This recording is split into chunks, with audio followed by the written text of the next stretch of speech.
اسمعي كويس، اصحي مع شروق الشمس، اشربي قهوتك بمزاج، اكسبي يومك من اوله، خلي الميه تكون اول حاجه، اشربي وتوضي واستحمي ونضفي جسمك من الهموم، خدي دقيقه وتنفسي بعمق، هتقللي التوتر في بدايه اليوم. شمس الصبح بتوازن الهرمونات، امشي كل يوم وفضي دماغك، اتأملي الطبيعه، شجره، ورده، زرع، السما، هدي جهازك العصبي، ولو هتمسكي التليفون ما تضيعيش وقتك بتقلبي فيه، ادي نفسك 10 دقايق اتفرجي على حاجة تفيدك، وخلي فطارك فيه بروتين، ولو بتحبي حاجة مسكرة خدي تمرة بس معاها مكسرات أو طحينة علشان تاخدي الفايدة من غير ما تتعبي، وكلي على مهلك وحسني الهضم، قولي الحمد لله واكتبي اللي نفسك فيه وانوي تعمليه، غيري طريقة تفكيرك وركزي على الحاجات الحلوة وابتسمي عشان مخك يتبرمج بشكل إيجابي، وظبطي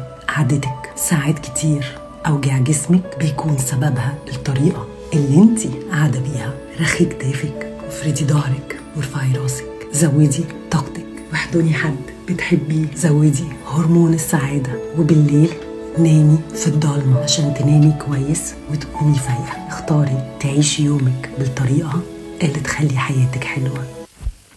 السلام عليكم ورحمة الله وبركاته. ازيكم بنات، عاملين ايه؟ يا رب تكونوا في اتم صحة واحسن حال. شفتوا بقى الروقان اللي بدأت لكم بيه الفيديو؟ حاجة كده، كلام كده يعني من الجنة والله العظيم. يا ريت نقدروا كلنا ننفذوا الكلام ده. وانا اولكم، مش اول ما اقوم من النوم بعد غسيل وشنا والصلاة طبعا نقوم على المطبخ، يعني مش عارفة والله.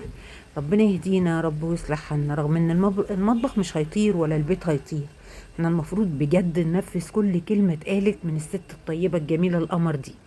بعشق كلامها بجد، يعني حاجة كده طاقة إيجابية غير طبيعية، طاقة إيجابية، وتحس إن وشك بينور أول ما بيسمع الكلمتين الحلوين اللي بيطبطبوا على قلبك دول. ويا سلام بقى لو تنفذيهم كمان. تعالوا بقى نشوف هنعمل غدا ايه النهاردة، واديكي فكرة غدا حلوة لبكرة. بصي يا ستي، انا ما كانش عندي غير ربع كيلو يتيم حزين موجود في التلاجة كبدة والله العظيم زي ما بقول. حزين كان عمال يعيط ويقول اعمليني، طب زودي عليا، طيب اقول له ابدا، هو انت اللي هتتعمل مفيش غيرك والله العظيم. رحت ماسكاه وقطعت له بصلايه وكان فص توم، وجبت برضه. هتحبي مين؟ حمامية. وماما مش امبارح نور نزلت لعبة الكتير. مش عارفه هي دلوقتي زمانها جايه الالعاب دي وانتي كده جبتيها. متفكري انت جبتيها فين؟ والله يا لولو ما انا فاكره. المهم استني بقى، خلينا اكمل الفيديو بتاعي، مش هنقضوا في حواراتنا. انتي اتكلمي واستخدمي اللابتوب. هي دي ولا ايه؟ لا مش هعرف اشتغل على الاتنين، لازم اركز في حاجه. طب ما تقولي لامال تجيبهولك. طب انا مش عارفه، نور ما عملتهاش. هما دول؟ خلينا. طب بس خلينا اكمل بس الفيديو وبعدين نشوف ايه الدنيا. بالراحه ما تمشيش بيه كده وهيتخبط منك. لا اله الا الله. يا رب اديني العقل يا رب. هدوء منين بس؟ يعني انا عماله اقول لكم مش هدوء منين؟ ده انا اول واحده بشد في شعري في العالم يا ربي. المهم جبت بقى ربع الكبده بتاعي عملته عشان اكتر طبعا الكميه، عشان احنا ما شاء الله 6 افراد. تعملي ايه يا اوشه؟ تعملي ايه؟ رحت محمره بصلايه كده، اول ما ابتدت تصفر رحت طشه، حطيت عليها معلقه توم، قرن فلفل حامي، ورحت حط عليها الكبده خدت تشويحه، وكان عندي فلفل الوان مفرزاه اللي انتوا شفتوه، حطيت منها ورشه ملح ورشه فلفل اسمر. تمام بس كده، ولا ازيد ولا اقل. وتبقى تحط لها بق خل واعصري لها كده ايه، ليمونه كبيره حلوه كده، لان هي ربع كيلو، ومعلقه خل واحده، يعني ما تكتريش خل، ويا ريت بلاش خل اصلا. المهم تشويحه في التانية، الكبده ما بتاخدش سوا، يعني هي 10 دقايق على النار، ربع ساعه كبرها وبتبقى تمام. وبديها تشويحه يمين في شمال كده وخلاص، هي كده استوت تمام. بسلق بقى جنبها حبة مكرونة، ونشوفوا برضو هنعمله ايه. بتبقى لقمة زي العسل. وبما ان الطماطم بقى غالية مولعة نار، فاحنا ايه هنشوفوا الدنيا فيها ايه. هنمسك كام طماطمايه كده بصوا بنات، انا مش عارفه طبعا دلوقتي اصلص طماطم، وما بطبخ بالطماطم كده الطماطم بيضه حرفيا. وانا من رابع المستحيلات ان انا اجيب صلصه واحط منها معلقه، لان انا اكتر واحده في العالم عارفه الصلصه دي بتتعمل ازاي، واكتر واحده شفنا بعينينا وشفنا الدنيا فيها ايه، مع اكبر مصنع واضخم وافرس مصنع على مستوى الجمهوريه، وبيصدر كمان لبلاد بره، لامريكا، ومش اي بلد، لفرنسا وامريكا والدول، يعني مش سهله ابدا. سبحانك يا الله. المهم، فمستحيل اجيب معلقه صلصه واحطها على الاكل بتاعي. فبمسك كام طماطمايه كده بصلصهم في الحله الصغنونه دي، بخليها تستوي على وضعها، الطماطمية بطماطمتها كده. طبعا لو في لا قدر الله حاجة وحشة بنشيلها، لكن احنا بنجيب الطماطم 10/10. الطماطم بعد ما رخصت وبقت ب25، النهاردة في السوق ب35 جنيه. والله يا بنات، يعني النهاردة كام في الشهر؟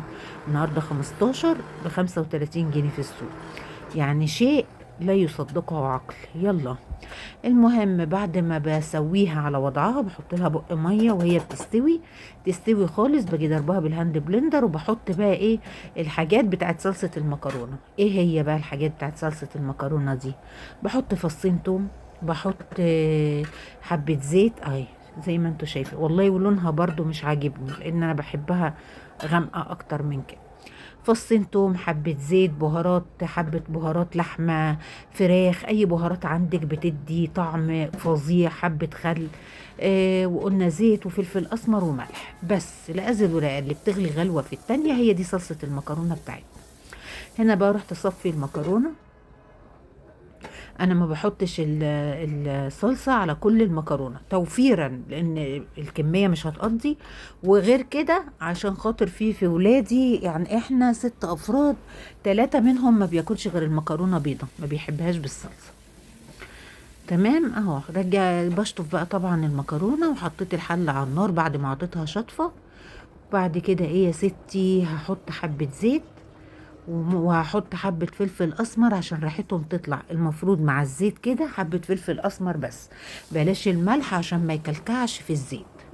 الملح هحطه بقى ايه دلوقتي، هشطف المكرونتين دول وارجعهم، مش هرميهم، البوتاجاز اصلا زي الفل، ندوم شطفه كده ونرجعهم.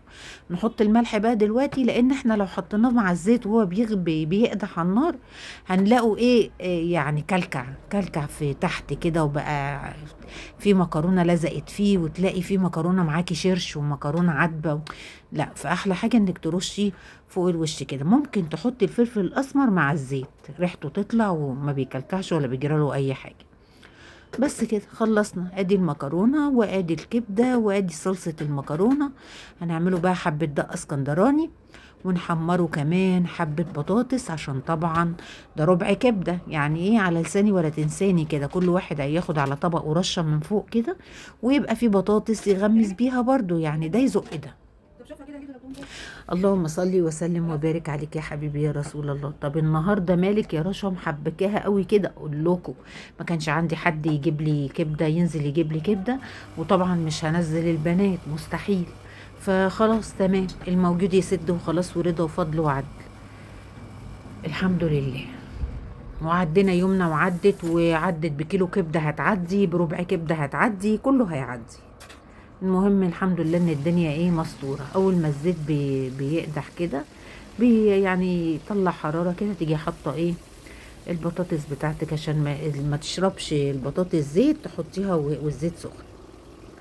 خلاص نبتدي بقى ايه نحمر في حبه البطاطس بتوعنا. اقسم بالله كانت اكله الواحد اكل لما وقف على ضوافره.